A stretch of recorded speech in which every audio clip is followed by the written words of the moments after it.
Welcome back to a new top 10 list. This time, I am counting down the top 10 PS1 games on Metacritic, looking at strictly Metacritic scores and see what of that time of the original PlayStation, what they considered the best. Though some of these games may not agree with today, but this is just overall critic scores. So with that said, coming in at honorable mentions, we have a couple. First,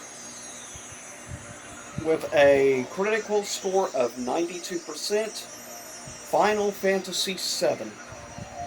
Next, with a score of 92%, Tony Hawk's Pro Skater 2. Also, with a 93%, Wipeout XL. And I'm going to show you a copy of the other honorable mention that I'm surprised has this high of a score overall among critics. Yeah, believe it or not, this has a critic score of 93%, and I feel it's kind of deserving because it's actually a really good game. Now, with that said, coming in at number 10 with an estimated a 93% critical score, easily, in my opinion, the best of this Konami franchise. Coming in at number 10 with a 93%, Castlevania Symphony of the Night, which in my opinion is the best Castlevania of all time. Though I put up there the technically spiritual successor as well, Bloodstained Ritual of the Night. Coming in at number 9, also with a 93% on Metacritic, definitely beloved, maybe, I believe it's the best-selling game also on the PS1. Gran Turismo 2 comes in 8th place. Oh, sorry, that's 8th place. I skipped number 9. Number 9 also has a 93%, and that is Street Fighter Alpha 3, which I'm very happy that Street Fighter Alpha 3 is that high.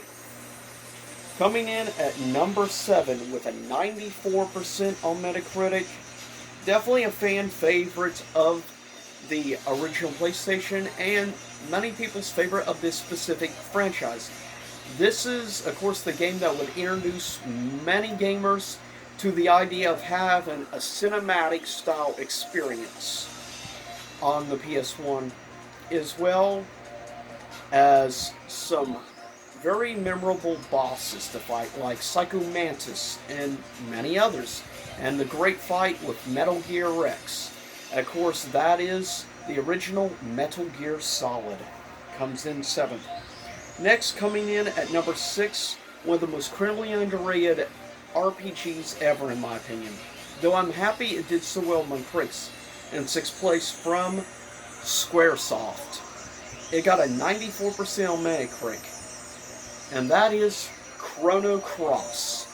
I am so happy to see Chrono Cross this high up among critics. I'm glad to see there's a lot of critics that agree with me. The game is superb. Coming in at number 5 is a game I've never played and I know nothing about, with also a 94% on Metacritic. ISS Pro Evolution, which I'm assuming is a racing game of some sort.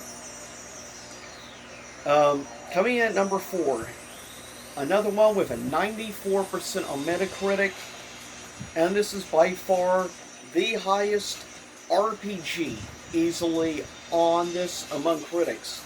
Coming in at number 4 is Final Fantasy IX. Is in 4th place for most liked by game critics, which is a very good game. Though I'm kind of mad that Final Fantasy VIII is nowhere to be seen. Though I get it, it's a criminally underrated and overly hated game. Coming in at number 3, this would start off a big racing franchise for Sony with a 96% on Metacritic. At number 3 is the original Gran Turismo. Coming in at number 2 is the highest critical score fighting game on the original PlayStation, with a 96% on Metacritic, Tekken 3, which is of course also the best-selling fighting game on the PlayStation. Next, At number 1, this kind of threw me, with a 98% on Metacritic, the highest scored video game from the original PlayStation among critics is Tony Hawk's Pro Skater 2. Is the most liked game of all time on the PlayStation, at least among video game critics. 98%, that's kind of crazy. I was not, in all honesty, expecting Tony Hawk's Pro Skater 2 to be number 1. I mean, don't get me wrong, I love Tony Hawk 1 and 2 quite a bit, mainly for the soundtracks, which is why I'm happy about the remaster, or remake, basically, from the ground up. But that was the top 10 video games on Metacritic. Or rather, PS1 games on Metacritic, according to critics. Leave a comment, tell me if there's any other consoles you would like me to look up the top games of with critics. But with that said, I'll see everyone next time. Same YouTube time, same YouTube channel, and stay safe out there.